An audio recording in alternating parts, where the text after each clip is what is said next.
What happens when country superstar Blake Shelton, known for his laid-back charm and heartfelt lyrics, steps onto The View and goes head-to-head with Joy Behar on one of the most sensitive topics in America, whether families should be required to care for their aging parents? What started as a thoughtful debate quickly spiraled into one of the most intense clashes daytime television has ever seen. Blake, leaning on his Oklahoma roots, spoke passionately about honoring parents and stepping up when they need it most. Joy, never one to hold back, fired back with sharp questions. What about families who can't afford it? What about parents who weren't there for their kids? The studio audience gasped, cheered, and booed in waves as the clash grew sharper. Blake's calm southern drawl turned fiery, and Joy's smirk only seemed to fuel the storm. By the time the segment reached its peak, the room was split, and the cameras captured a side of Blake Shelton fans had never seen before. This wasn't just a debate. It was a cultural collision, country values versus blunt New York skepticism, and it left the audience stunned. The studio lights glowed warmly as the crowd buzzed in anticipation.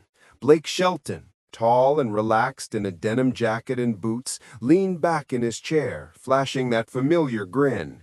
He wasn't here to spar. He was here to talk about family, roots, and responsibility. At least that's how it began. Joy Behar, sitting just a few seats away, had her arms folded across the table, her eyes sharp. She wore the look of someone who had already prepared her rebuttals.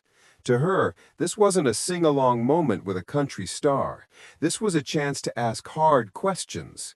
Whoopi Goldberg, sensing the tension before it even started, set the stage with her usual calm authority. "So, today we're tackling a big one," she said, glancing from Blake to Joy.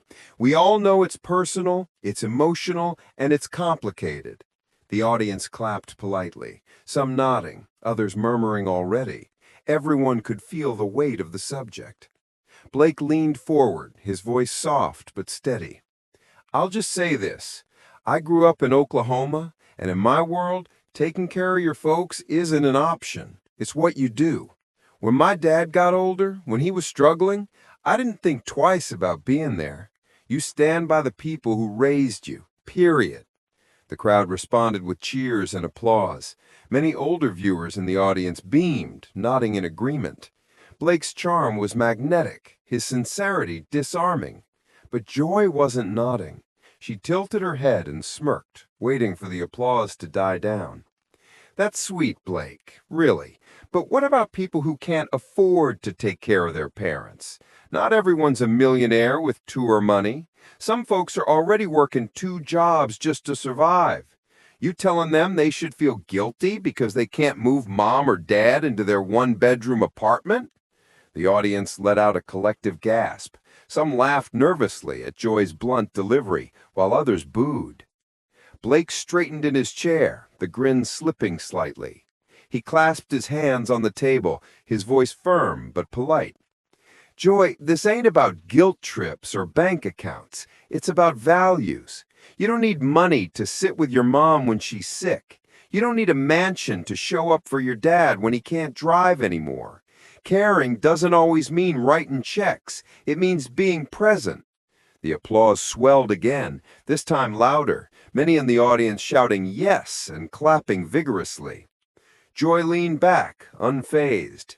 "But Blake, presence doesn't pay the medical bills. It doesn't buy groceries or fix the roof. What about when the parent was never there for you? You still think kids should be forced to play nurse for someone who neglected them their whole lives?" The room buzzed again, this time split down the middle. Some clapped in agreement, others booed. The atmosphere grew heavier, more charged. Blake exhaled, his eyes narrowing slightly, the easygoing humor replaced with conviction. "I get it, Joy. Some parents weren't saints, but if we start deciding who deserves love at the end of their life, where does it end? Family ain't about perfect histories. It's about showing up, even when it's hard. Whoopi eyebrows cheerily impressed with Blake's composure. Sonny Hostin nodded quietly beside her, jotting something in her notes. But Joy wasn't backing down. She tapped the table with her manicured nails, her voice dripping with sarcasm. So what you're saying is no matter what, no matter how toxic, how abusive, how absent, kids owe their parents free end-of-life care? That's your gospel? The tension snapped like a taut string. Some audience members booed her directly, while others clapped at her boldness. The split was visible, rows of people leaning one way or the other, their faces animated. Blake leaned closer now, his voice carrying more bite. I'm saying we don't throw our elders away like they're garbage. This isn't about politics, Joy. This is about being human. Where I come from, you don't need a law to tell you to take care of family. You just do it. The crowd erupted, half cheering, half shouting back at Joy. A woman in the audience yelled, "That's right, Blake." Another shouted, "Not everyone has that luxury." The studio buzzed like a live wire. Joy smirked again, but her eyes flashed. She'd found her target, and she wasn't letting go. Spoken like a man who's never had to choose between paying rent or paying for a parent's medication. Blake's jaw tightened. He wasn't laughing now. Spoken like someone who forgot what gratitude looks like. The crowd exploded. Cheers, gasps, boos, claps, all at once. The tension wasn't subtle anymore. Sparks weren't just flying. They were igniting flames. Sarah Haynes tried to jump in, her voice a nervous laugh. Okay, we're getting fired up early here. But it was too late. The energy in the room had shifted. The charm of Blake Shelton's country boy smile was gone, replaced with the grit of a man defending something he believed down to his core. And Joy Behar, with her arms crossed and smirk locked in place, looked ready to go 12 rounds. The stage was set, and everyone in that studio knew they weren't watching just another daytime debate. They were watching the beginning of a clash that would ripple far beyond the walls of that studio. The air inside the studio felt heavier now, like every word added another pound to the atmosphere. Blake Shelton shifted in his chair, his tall frame leaning forward, elbows planted on the table. His usual easy grin had hardened into something else. Resolve. Joy Behar mirrored him from across the table, her arms folded tight, lips pressed into that infamous smirk that always said, "I'm not letting this go." Whoopi Goldberg, sensing the storm building, raised her hand. "All right, let's keep this civil, y'all. This isn't a rodeo." The audience chuckled, but their laughter was nervous. They knew civility was already teetering on the edge. Blake cleared his throat, his Oklahoma drawl carrying firm conviction. "Look, Joy, I'm not blind. I know money makes things harder. I know not every family's got the support or the means, but at the end of the day, parents gave us life. They gave us whatever they had, even if it wasn't much. You don't abandon that debt when they're weak. You step up." The crowd burst into applause, a swell of cheers echoing across the set. Some audience members even stood, clapping loudly. Joy waited until the sound died down. Then she pounced. "Debt? That's an interesting choice of words, Blake. Are we supposed to treat love and family like a credit card balance we're forced to pay off? You talk about parents giving us life, but what about parents who took more than they gave? What about the father who walked out? The mother who was abusive? You think children owe them a thing?" The audience gasped. Some clapped, others booed. The division was clear. Half the room riding with Blake's traditional values, the other half nodding at Joy's sharp edge. Blake rubbed his jaw, the tension visible in his clenched fist on the table. His voice was calm, but carried heat under the surface. "You're twisting it. This isn't about excusing abuse or forgetting pain. It's about the principle of standing by family. Even if it's messy, even if it's complicated. You don't solve hurt with abandonment." "Sometimes," Joy snapped back, Abandonment is survival. The crowd erupted again, half applauding her bravery, half booing the coldness of her words. Whoopi raised her voice, trying to cut through the noise. Hey, let's remember this isn't about personal attacks. We're talking broadly here. But neither Blake nor Joy seemed ready to step back. Blake leaned in closer, his voice rising now. Broadly or not, you're telling millions of viewers it's okay to just walk away from the people who raised them. That it's fine to put your folks in a nursing home and forget about them. That's not survival, Joy. That's quitting. The audience roared, many clapping and shouting in agreement. Blake's fans in the studio were on fire, chanting his name. Blake! Blake! Blake! Joy rolled her eyes dramatically, letting the chants wash over her. When they quieted, she went for the jugular. Oh, please! Easy words from a man who probably has staff, money, and options the average family will never see. You talk about sitting by your daddy's side, but how many nurses were in the room helping him while you were on tour? Don't play preacher, Blake. You're not living the struggle most Americans are. The audience gasped loud enough to shake the rafters. Blake froze, then pushed his chair back slightly, as if the comment physically hit him. His jaw flexed. His eyes, usually soft and playful, locked on Joy with an intensity few had ever seen from him on live TV. Careful, he said quietly, the single word laced with steel. The crowd fell into a hush. Then his voice rose, booming with raw emotion. You don't know what you're talking about, Joy. I was there when my dad passed. I held his hand. I sang to him when he couldn't speak anymore. No nurse or staff could do that for me. That was my son duty, and I'd do it again tomorrow. Don't you dare reduce it to money or staff. The audience erupted in applause so thunderous that producers in the control room scrambled to adjust the sound. People were on their feet, clapping, shouting, some even wiping tears. Joy didn't flinch. She raised her hand to quiet the crowd, her voice cutting through like a blade. I'm not reducing it, Blake. I'm pointing out reality. Not everyone gets to be the hero in the room. Some people are barely holding their lives together. To demand they sacrifice what little they have left is cruel. Blake shook his head slowly, his voice raw now.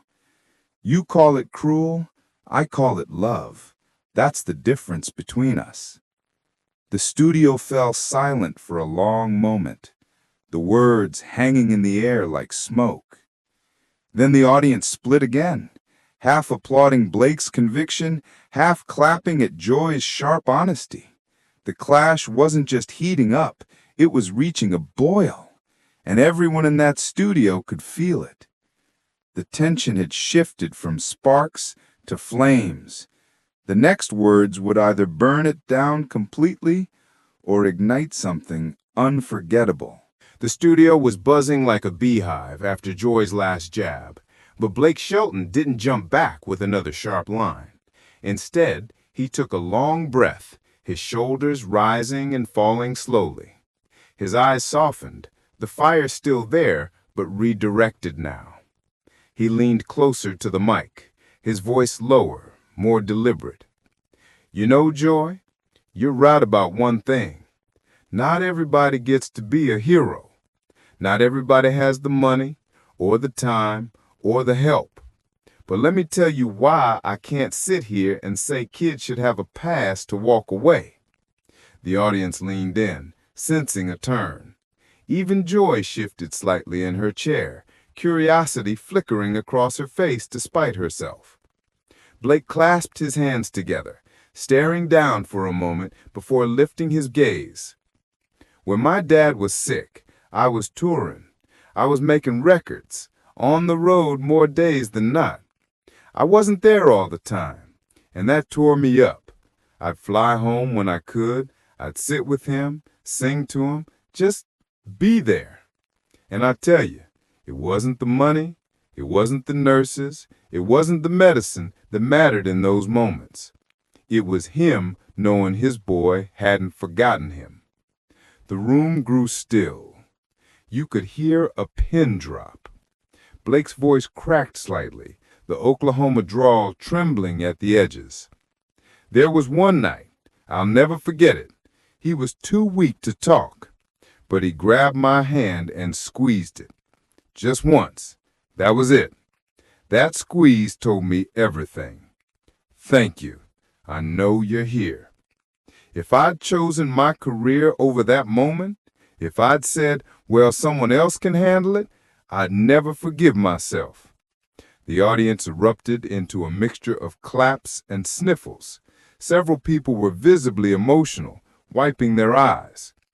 Joy sat back, her smirk gone now, her arms still folded but looser now. Blake turned his gaze to her, steady but not harsh. You talk about cruelty, Joy? Let me tell you what cruelty is. It's leaving a man or woman to face their last days wondering if their kids even cared, wondering if all the sacrifices they made, big or small, meant nothing in the end. That's cruelty. The crowd clapped thunderously, many standing in a spontaneous ovation. For a moment, Joy didn't respond.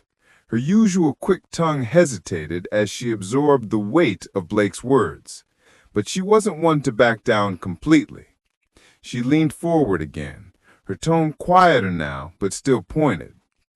Blake, that's a powerful story, and it moved me, I'd admit it. But not every parent is your dad. Some kids never got those squeezes of love. Some kids got fists or silence or abandonment. You're asking them to carry water for people who didn't lift a finger for them. The audience split again, some applauding Joy's raw honesty, others booing her bluntness. Blake nodded slowly. I hear that, and I'm not saying it's easy. I'm not saying it's fair. But we live in a world that's already cold enough. If we all decide to love only the ones who loved us perfectly, then what's left? We're better than that. We have to be. The audience clapped again, softer this time, more thoughtful. Sunny Hostin, who had been quiet for much of the exchange, finally spoke, her voice emotional. Blake, I have to say, I lost my mother not long ago, and I sat by her side every single day, and I know exactly what you mean. There's no price tag on that time. It's priceless. The crowd applauded warmly, and Blake nodded to her in gratitude. Joy sighed audibly, shaking her head. But again, not everyone can. That's all I'm saying. Some people can't. And making them feel guilty because they can't is wrong. Blake's eyes met hers, not angry now, but firm. Joy, guilt isn't the point. Responsibility is. And when you take that responsibility, you discover something. You're not just doing it for them, you're doing it for yourself. So you don't carry regrets. So you don't wake up one day wishing you'd made a different choice. A hush swept through the audience again. For once, the crowd wasn't split. They were united in the gravity of his words.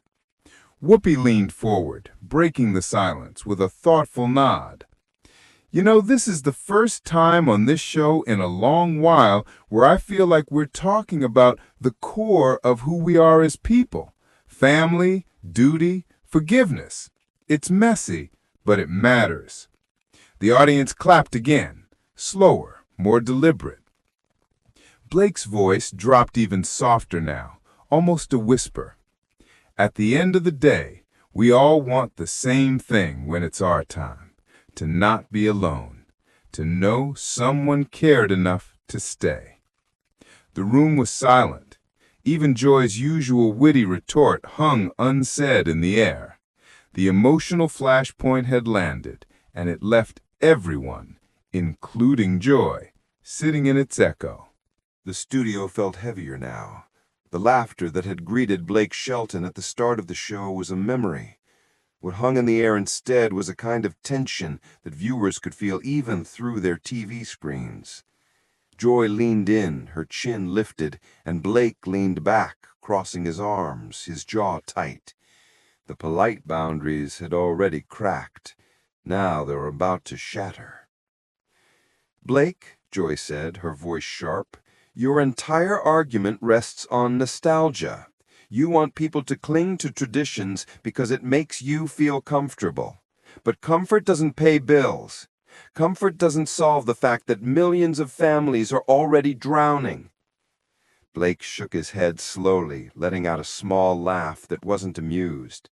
"See, that's where you're wrong, Joy. You think love and loyalty are luxuries, but for a lot of us, they're the reason we even get up in the morning. You talk about bills, but what's the cost of letting the people who raised you waste away alone? How do you measure that?" The audience clapped, but Joy cut in quickly. "You measure it by the child who has to quit her job to wipe her father's mouth while her own kids go hungry. You measure it by the mother who burns out before she's 40 because she's caught between her parents and her children. That's not love, Blake. That's a trap." Blake leaned forward now, his drawl sharpening into steel. "So what do you want, Joy? A society where we ship old folks off to strangers and pretend we're free? You call that progress? Where I come from, we call that abandonment." The air shifted. The studio was silent for a beat, everyone processing the rawness in his voice. Even Joy faltered, but only for a second. She pressed her lips together, then fired back. "What I want is honesty. You sing songs about love and family, but in the real world, not everyone gets a Hallmark ending. Forcing care doesn't create love, it creates resentment. And if you can't see that, you're living in a fantasy." Blake's face hardened. "No, Joy. I'm living in gratitude. Maybe that's something you don't understand. My dad worked himself to the bone. My mom sacrificed every day of her life for me.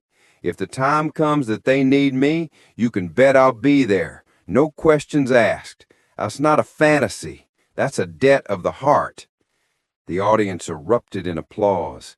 Some people even stood, clapping loudly. Joy's eyes flickered. Annoyance, frustration, maybe even a twinge of respect. She wasn't used to being outmatched on her own turf, but Blake's conviction had landed. Joy tried once more. "And what about the millions of people who don't have your money, Blake?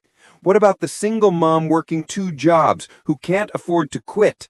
Should she just smile through exhaustion because tradition says so?" Blake's reply came fast, almost cutting. "That's where community, government, and neighbors should step in. But don't tell me love has an expiration date. Don't tell me kids don't owe their parents a damn thing after everything those parents poured into them. That's cold, Joy. Too cold." The room felt electric. The audience was split, half nodding along with Joy's realism, the other half cheering Blake's heartfelt defense. The clash had stopped being a debate and turned into something rawer, more personal. The cameras caught Blake's clenched fists, Joy's raised eyebrows, and the sweat of passion on both their faces. And just like that, the view had become less about opinions and more about a fundamental question of humanity. What do we owe the people who gave us life? It was no longer a polite disagreement. It was a war of values, and neither side was willing to blink. The storm had passed, but the energy it left behind still hung heavy in the studio. Joy Behar leaned back in her chair, fanning herself with the stack of blue note cards in her hand. She wasn't smiling this time. Blake Shelton sat opposite her, arms folded, but his eyes no longer burned with defiance. They carried something else now, an echo of the love and hurt that had fueled every word he spoke. The View's producers must have known they had lightning in a bottle. The control room was buzzing, cutting between shots of the co-hosts' reactions, the live audience murmuring among themselves, and Blake, who sat steady in his chair as if refusing to be shaken. The clash was over, but its tremors were still rattling the ground. "All right," Whoopi finally said. her voice carrying the kind of weary authority that only comes after decades of surviving public battles. I think what we've just heard is bigger than a debate. This isn't just about laws or rules, it's about how each of us defines family. The audience broke into applause, not roaring this time, but measured, thoughtful. Even Joy couldn't resist nodding slightly. Blake shifted in his seat, then leaned toward the microphone. His voice was softer now, stripped of the edge it had carried earlier. Look, I know I came in hot, but I've seen what happens when families walk away from their own. It doesn't just break the old folks' hearts, it breaks something in us, too. We lose a piece of ourselves. A woman in the audience shouted, "Amen!" and a ripple of applause followed. Joy exhaled and tapped her fingers on the table. For once, she didn't rush to interrupt. "Blake, you're right about one thing. It's complicated.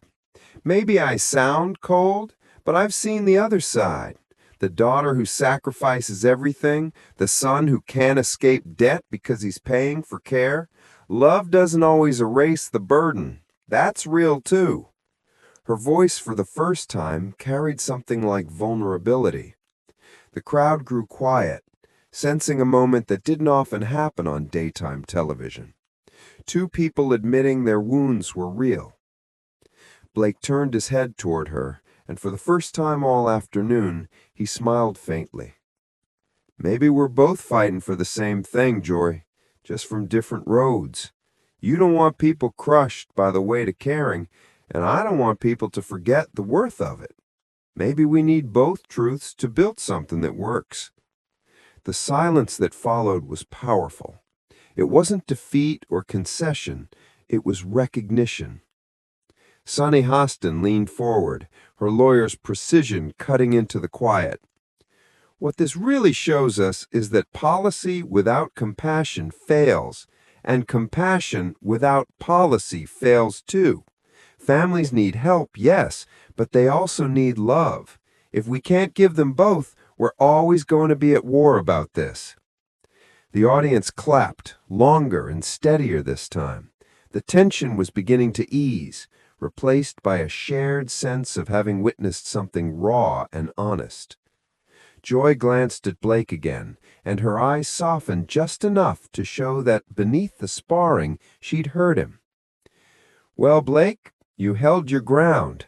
Not every cowboy walks into the View and lives to tell the tale." Blake laughed, and the room released with him. "Guess I'm tougher than I look." The laughter that followed wasn't mocking. It was relief. The storm had broken, the sun peeking through. As the show's credits prepared to roll, the camera lingered on Blake one last time. He leaned into the mic, speaking not to Joy, not to the co-hosts, but to the viewers at home. "I don't care if you're country or city, rich or broke. Don't forget who raised you. Don't forget the people who carried you before you could carry yourself. Even if you disagree with me, just call your mama, call your dad. They might be waiting." That line hit hard. The audience clapped, many standing, some even wiping their eyes. It wasn't a debate anymore. It was a plea. Joy folded her arms, but this time with no sarcasm. She looked down, then back up at him, and though she didn't say it, her face carried the weight of a thought shared silently. Maybe he's right. As the cameras pulled back, the viewers at home saw something rare, an argument that hadn't ended in winners or losers, but in something deeper. Two voices from different worlds clashing, colliding, and leaving behind a reminder that family, in all its messy, painful, beautiful forms, still defines us. When the broadcast ended, social media lit up. Clips of Blake's heartfelt defense and Joy's fierce pushback spread like wildfire. Some sided with Joy, praising her for standing up for overburdened children. Others rallied behind Blake, hailing him as the voice of old-school loyalty. But all agreed on one thing: The conversation had struck a nerve. In living rooms across America, families argued, cried, reflected.